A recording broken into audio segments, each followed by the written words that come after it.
Occasion ఏదైనా location ఎక్కడైనా తెలుగువారి వేడుక అంటే ఆలివ్ మిఠాయి ఉండాల్సిందే. మిఠాయి అంటే ఆలివ్. 2026లో బంగారం రేటు బాగా తగ్గిపోతుంది, భారీగా ధరలు పడిపోతాయని అంటున్నారు.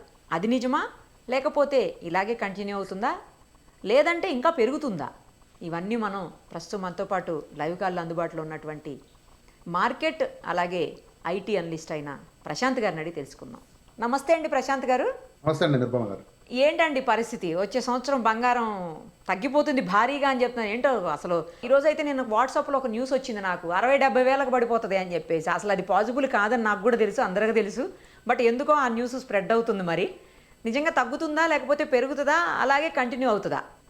ఇదంతా స్పెక్యులేషన్ అండి. మనం స్పెక్యులేషన్ అనేది రకరకాలుగా మీకు తెలియదు ఏముంది, డిజిటల్ మీడియా స్పేస్లో థంబ్నెయిల్స్ కోసం చాలా కంటెంట్ జనరేట్ చేస్తూ ఉంటారు.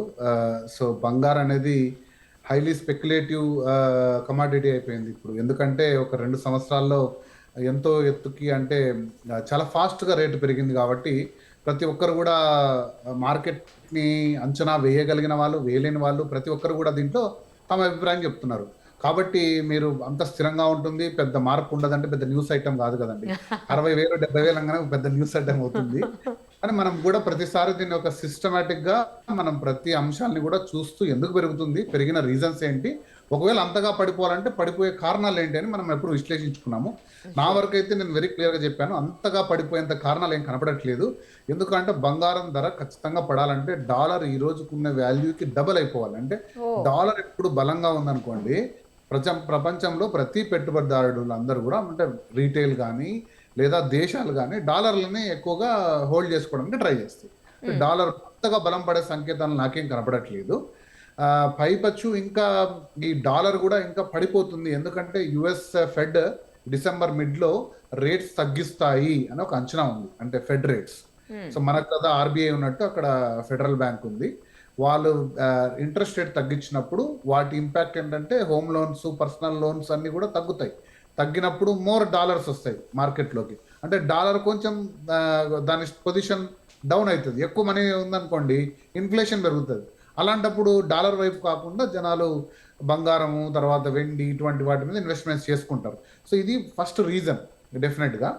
సెకండ్ రీజన్ ఏంటి అంటే మనం చూస్తున్నాం గత 2 సంవత్సరాలుగా ప్రతి దేశం కూడా సెంట్రల్ బ్యాంక్స్ విరివిగా ఎక్కువగా బంగారం కొన్నది. ఒక ఇండియానే 50 టన్నులు కొనింది ఈ సంవత్సరం, చైనా కొనింది, జపాన్ కొనింది. ఇవి పెంచుకుంటూ వెళ్తున్నాయి. తమ విదేశీ నిల్వల్లో ఉండే డాలర్స్ శాతాన్ని తగ్గించుకుంటూ బంగారు నిల్వలు పెంచుకుంటున్నాయి. ఎందుకంటే రకరకాల కారణాలు మనం చూసాం. రష్యాతో యుద్ధం టైంలో అమెరికా ఒక్కసారిగా ఆంక్షలు విధించి డాలర్స్ అన్ని ఫ్రీజ్ చేసింది, రష్యా దాచుకున్న డాలర్స్ ని.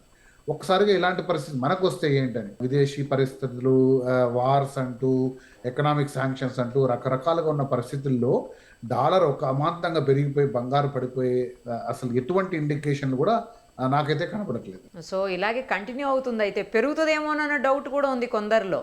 అది చెప్పలేము. ఎందుకంటే మనకు 2 సంవత్సరాలుగా ఒక్కసారిగా పెరిగిందంటే అంతకుముందు బంగారు నిల్వలు ఏ దేశాలు అంతగా పెంచుకోలేదు. సడన్ గా నిర్ణయం తీసుకోవడం అనేది ఒక సడన్ సర్జ్ వచ్చింది.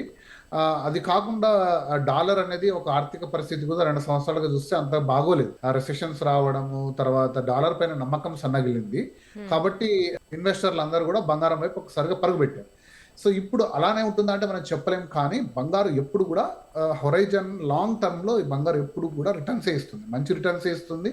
మీరు ఒక 8% to 10% మంచి రిటర్న్ మీరు అనుకున్నారు అనుకోండి, అంటే బ్యాంక్లో ఎఫ్డి కంటే నేను ఎక్కువ సంపాదిస్తానండి, అది బంగారు ఖచ్చితంగా గత 70 ఏళ్ల చరిత్ర మీరు తీసుకుంటే లాంగ్ టర్మ్లో బంగారు ఎప్పుడు రిటర్న్ ఖచ్చితంగా ఇస్తుంది. వెండి పరిస్థితి ఏంటండి? ఎందుకంటే వెండి కూడా మీరు గతం నుంచి చెప్తూనే ఉన్నారు, బంగారం కంటే కూడా వెండి మీద ఎక్కువ పెట్టుబడి పెట్టండి, వెండికే ఎక్కువ పెరిగే అవకాశాలు ఉన్నాయని ఫస్ట్ నుంచి చెప్తూనే ఉన్నారు. మరి ఇప్పుడు నెక్స్ట్ 2026లో పరిస్థితి ఏంటి వెండిది? డెఫినెట్గా ఎందుకు మనం చెప్పామంటే, మనం చెప్పి డిస్కస్ చేసినప్పుడు దాదాపు 85,000 ఉండే కిలో దాదాపు 150,000, 60,000, 170,000 వరకు చేరింది. వెండి అనేది దాని డిమాండ్ వేరే, అది ఇండస్ట్రియల్ డిమాండ్ వెండి, అది ఇంకా పెరుగుతూనే పోతుంది. అంటే ఇన్వెస్టర్స్ పరంగా వెండి బార్లని తీసుకొచ్చి టన్నులో లేకపోతే కిలోని ఇన్వెస్ట్మెంట్ అనే దానికంటే కూడా ఇండస్ట్రీ అవసరాలకు అంతకంత పెరుగుతూ పోతుంది.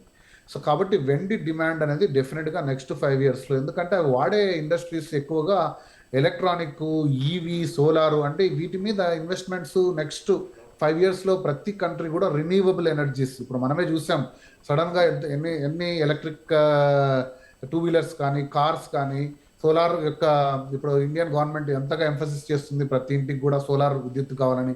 సో ఇటువంటివి పెరుగుతూ మ్యానుఫ్యాక్చరింగ్ ప్రతి అంటే 200 దేశాలు ఒక్కసారిగా తమ యొక్క ఈ ఈవీ కానీ ఎలక్ట్రానిక్స్ కానీ ఆటోమొబైల్స్లో కానీ పెంచుకుంటూ పోతే అంతకంత వెండి అవసరం అవుతుంది. కాబట్టి రీసైకిల్డ్ వెండిని సపరేట్గా మైన్ చేయరు. అదొక సపరేట్ వీడియో చేద్దాం మనం.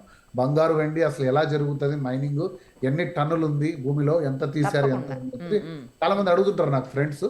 సో వెండిని సపరేట్గా మైన్ చేయరండి. చాలా వరకు వెండి డిఫరెంట్ ప్రిషియస్ మెటీరియల్స్ ని తీస్తున్నప్పుడు ఒక బై ప్రోడక్ట్ గా వస్తుంది వెండి.